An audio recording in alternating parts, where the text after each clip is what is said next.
Here is another random life that I will be talking about fulfillment. And I have had like, I don't know, 7 conversations with humanitarians last week. And most of them, the topic was fulfillment. In other words, them not feeling fulfilled and what to do about it. And that's why I thought that I will do another attempt to do this video. I think I have done it in different ways, but I want to do it again in different ways to get my message across of talking about fulfillment. So if that is you, I know that you know why you're having that issue of not fulfillment, and that's why I'm not going to be talking about it. But I want to talk to you about the solution. So first of all, it's a great news that you're having this feeling of not being fulfilled. That shows that you still care. That shows that you still want to do something in the world. You want to do something good for the world, for yourself. You want to fight for the cause. So that's amazing. So that's why don't be mad at yourself for feeling this way. So be compassionate. And second, I see that a lot of humanitarians is approaching this as like what I call a being on the default avenue. And what I mean by default avenue, what I mean is that we tend to like identify the problem, we tend to indulge in the problem of feeling powerless, feeling like we can't really do anything about it. And then we just seem to stay in that place instead of moving forward to the next stage, which I invite you to do, which is a decision avenue. Now, the decision avenue gets us at least to somewhere, but if we stay in the default avenue, that will not get us anywhere, but rather we keep being in our own head. We keep struggling about how we're not having that fulfillment and how we can't do anything about it. And then we will not be likely to change anything about our emotional state. So that's why I really want to invite you to go to the next step with me to come to the decision avenue. Now, in the decision avenue, we really need to look at the overall buy in from you, or meaning that overall, do you really see yourself in that environment or not? Right? That's very key. Because if we are not really in that, if we're not really wanting to be in that environment, then it's really no point in discussing whether we should be fulfilled or not. It's a bit like being married to someone, right? The analogy that I keep using it because I think that's an analogy that many people have like a very simple understanding of it. So in the marriage, think about it. If we are not wanting to be married to that person, then trying to fix or doing all the other things may not really seem like relevant thing to do if the foundational thing is missing, right? So that's why the same goes first for you to decide, do you still want to be in that environment where you see the issues that you see, whatever the issues you believe are making you unfulfilled? Like maybe you're saying it's a systematic problems. Maybe you're saying that it's the other people who are not really good fit, or maybe you're thinking that in that environment it's not possible to do XYZ, right? So knowing all of that issues and knowing that they're unlikely to change in the drastic way that you're expecting for you to feel fulfilled, then first you need to decide whether you want to stay in that environment or not. Now, whenever I ask my clients and my humanitarians, a lot of the times people tell me things like, well, I can't really go somewhere else. I have to stay. Now, that's another one of those sentences, another one of those thoughts that are likely to likely to create unfulfillment as well. Because whenever we're doing things out of obligation, out of have to, then we will automatically not like what we're doing, even if maybe we did like it before. So that's why don't tell yourself that story. Instead, get clear as to why you want to do that. Maybe you have um, built up your work until the pension age, because one of the humanitarians was telling me about this, right? She has been building up her life work to come to the pension age. Amazing. Okay, so then that's, you want to be able to get that pension. That's a valid reason, right? So another person might be that someone else was telling me that, well, because of children's education. Amazing. So you want to be able to support your children and their education. So therefore, you are staying where you're staying. Okay, now imagine that you have decided to stay in the place where you are currently as a humanitarian, right? So now we go to the next stage. The second stage is that you have decided for yourself that that's what you want to do. Now you need to decide again as to what to do with the fulfillment aspect of it. So, just because you decided to stay in the place and you realize that you want to stay because of wanting to get a pension, because of wanting to support your family, or because of other reasons, right? So you have your reasons. Okay, so then you decided to stay. Now decide what you want to do with the fulfillment part. One decision could be that it's not that important for me, right? That could be a decision. You could decide that this is not the important aspect of it because I'm concentrated on getting my goal, whatever that goal is. So don't add any judgment to that, but just rather own it and decide that part is not important. I will be doing my part of the work, and I will be doing what's asked of me, even beyond, but I'm not going to be looking for how to get fulfilled. That's a decision you can make. Or you can decide that it's important that I have this fulfillment. Then you can also decide, how do you make that fulfillment happen for you within the constraints of where you work, within the constraints of the systematic issues that you have, within the constraints of all the other issues that you see are the problems. How do you still ensure that you are fulfilled?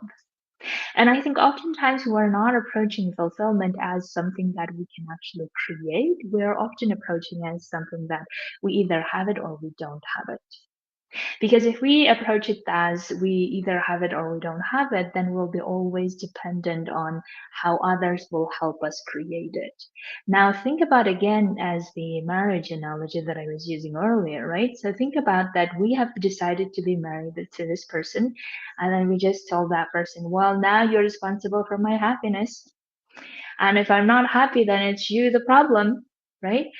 If we just abdicated that responsibility to the other person for being happy, and then we just said, well, I don't have to do anything, you just provide me with that happiness. And in this case, the feeling that we're looking for is fulfillment, right? So we oftentimes think about it, we're oftentimes maybe abdicating that responsibility to our employer or to the work environment where we are by just saying that, well, now you just need to provide me with fulfillment as well, and I will just see whether I accept it or not. Now, obviously, I'm exaggerating, but I'm just wanting you to consider, what if that is what's happening sometimes? So, if we don't want to be dependent on the employer giving us the fulfillment, on the system giving us the fulfillment, then how else can we create that fulfillment, right? And the third decision that you can also consider making is that if you decided that you are going to ensure that you are fulfilled, get very specific as to how are you going to do that. Maybe one way is trying to change the system, right? That could be one of the ways to get fulfillment, of telling that I'm going to work on these systemic issues so that other people don't have to suffer from it for all the reasons, right? It could also be that, no, I'm not going to do anything about that system. I will be finding my fulfillment in the work that I'm doing it, or in the way that I'm helping the people that I want to, or I'm going to make this type of impact within the constraints of what I have. And this is what I'm going to focus on. So you can also do that as well. And then the third step of the three-step process that I'm talking about, right? So the first being that actively overall making a decision whether to stay or not. And if you decided to stay, then the second one is deciding on how to create that fulfillment or what to do with that fulfillment aspect. And the third is actively creating fulfillment if you have decided to do that.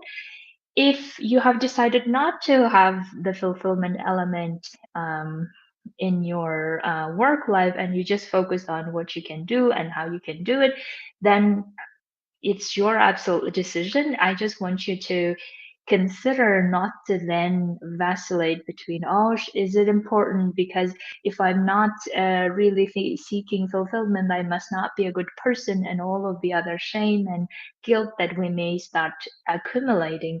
I'm just suggesting not to do that because that's not useful. So that's why after having done the three steps, here are the some suggestions that I want to make for you to consider again, because otherwise it may be fulfillment may be something that's not lasting. So first is I suggest to work on it actively, consciously, regularly, not like once you just decided to do that and then dropped it altogether and then realized, oh, I'm not fulfilled again, right? So fulfillment is a feeling that actually needs to be nurtured, that needs to be maintained, that needs to be continuously worked on.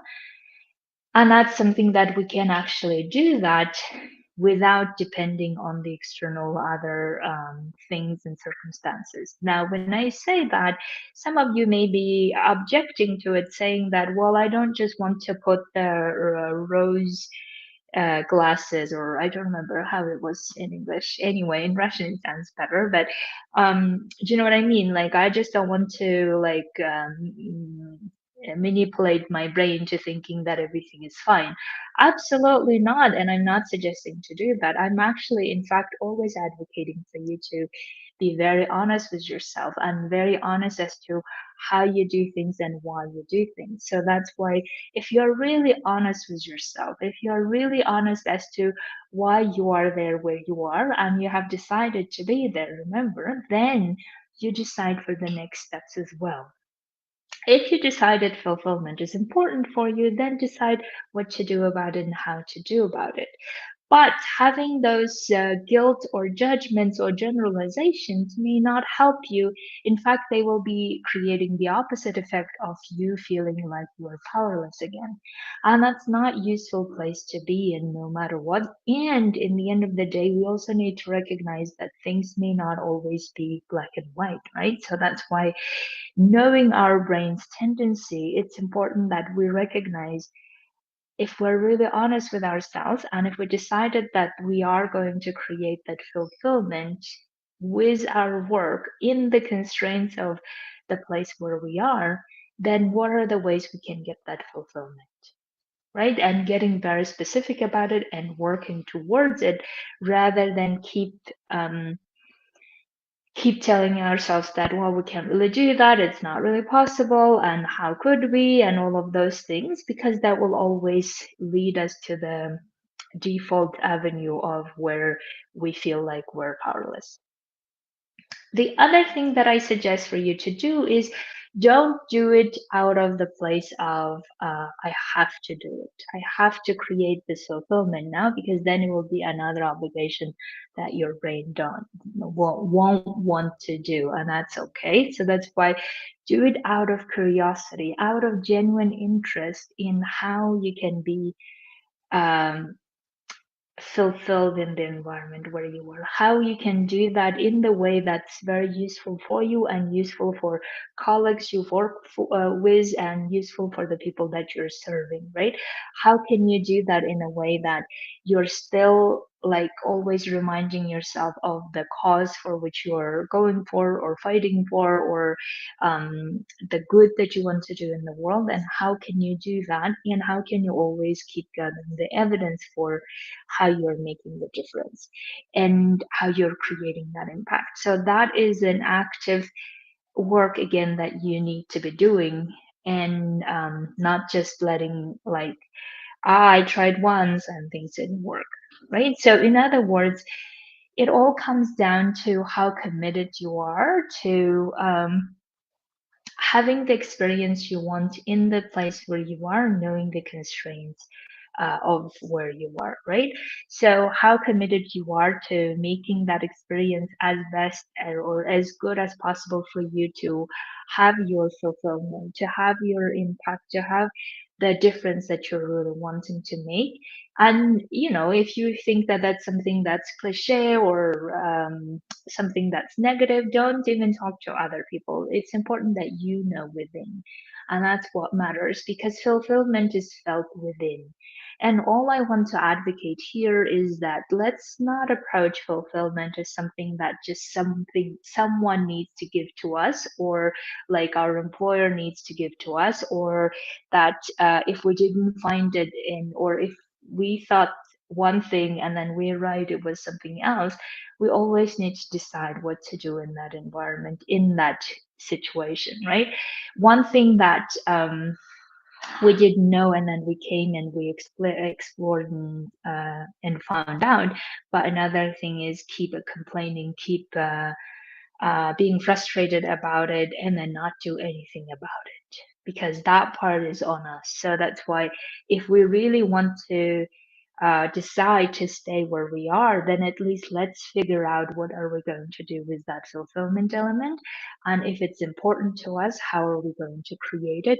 What are the specific ways we can create it in our minds, in our feelings, but also in our actions, so that we can create the result that we want to, knowing all the constraints that we have in that environment.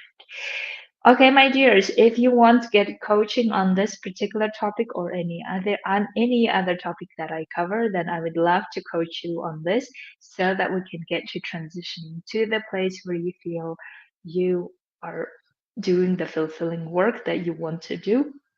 Excuse me.